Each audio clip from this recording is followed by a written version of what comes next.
कह रहा find the value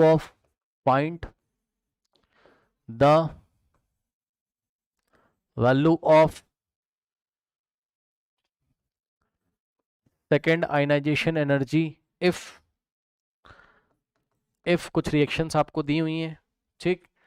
ए नाम का कोई एटम है गैशियस स्टेट में, तो आपको देता है क्या A प्लस गैशियस स्टेट में, साथ में एक इलेक्ट्रॉन बच्चों बाहर, ओके। और यहाँ पर आपको दिया है क्या डेल्टा H, मतलब फर्स्ट आयनाइजेशन एनर्जी का जो एंथैल्पी चेंज है या एनर्जी चेंज है वो कितना है 20 इलेक्ट्रॉन वोल्ट पर एटम दिया हुआ है, ठीक। फिर सक्सेसिव रिएक्शन यहाँ पे दी हुई है आपकी, successive ionization energy A plus में से फिर से एक इलेक्ट्रॉन निकाला उसने, गैसियस स्टेट में A2 प्लस बन गया, एक इलेक्ट्रॉन बाहर और हो गया, ठीक। और यहाँ पर आपको दिया क्या delta H is equals to, अब सेकेंड आयनाइजेशन एनर्जी आपको दे दी है, कितनी नहीं दी है, पूछा है।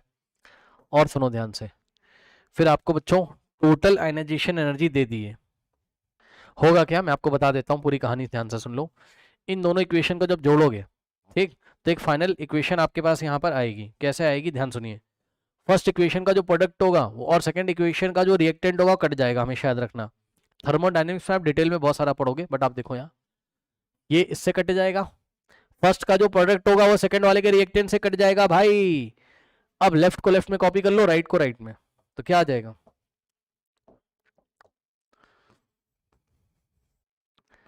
Ag गिव्स, ए एटम गैसियस स्टेट में था, गिव्स फाइनली उसने क्या दिया ए गैसियस स्टेट 2 प्लस आयन, है ना, और इलेक्ट्रॉन प्लस इलेक्ट्रॉन, कितने इलेक्ट्रॉन निकले 2, भाई फाइनली तो यही हुआ ना कि 2 इलेक्ट्रॉन निकले।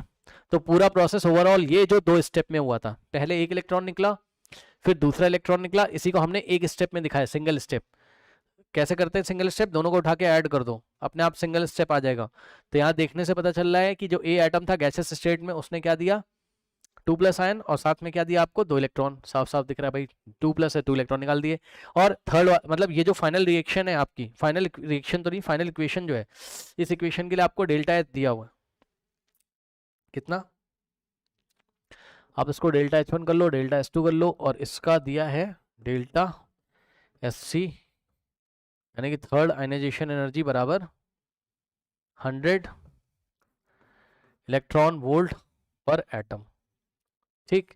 अब ध्यान से सुनिए, जैसे आपने दोनों स्टेप्स को जोड़ा है वैसे ही उनकी आयनाइजेशन एंथैल्पीज भी एडअप हो जाएंगी और फाइनल वाले के इक्वल हो जाएंगी, बस ये होता है, ठीक।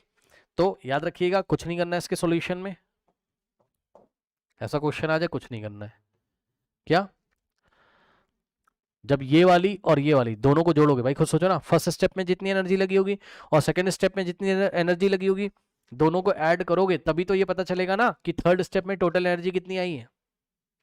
मतलब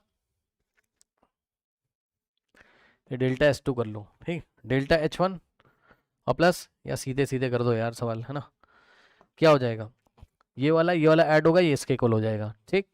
सो यहां से हो जाएगा क्या, फर्स्ट प्रोसेस में या फर्स्ट स्टेप में जो आयनाइजेशन एनर्जी यूज हुई है प्लस सेकंड में जो यूज हुई है, उनका जो सम होगा वो नेट जो आपके पास फाइनल स्टेप आ रहा है उसके आयनाइजेशन एनर्जी के इक्वल होगा। वैल्यू रखो, आंसर निकालो, ठीक। तो आयनाइजेशन एनर्जी यहाँ पे कितनी फर्स्ट वाले की 20, क्या रखेंगे 20 और प्लस, ठीक, ये आपको निकालना है, ये आपको निकालना है, सेकेंड स्टेप की आयनाइजेशन एनर्जी आपको निकालनी इज इक्वल टू थर्ड वाले की दी कितनी 100, क्या दिक्कत है 20 उधर जाके माइनस करेगा, तो ionisation energy for the second या second ionization energy is equals to what 100 minus 20 80 electron volt पर एटम, यूनिट ध्यान रखना। ये लीजिए कर लीजिए, स्क्रीनशॉट ले लीजिए फटाफट।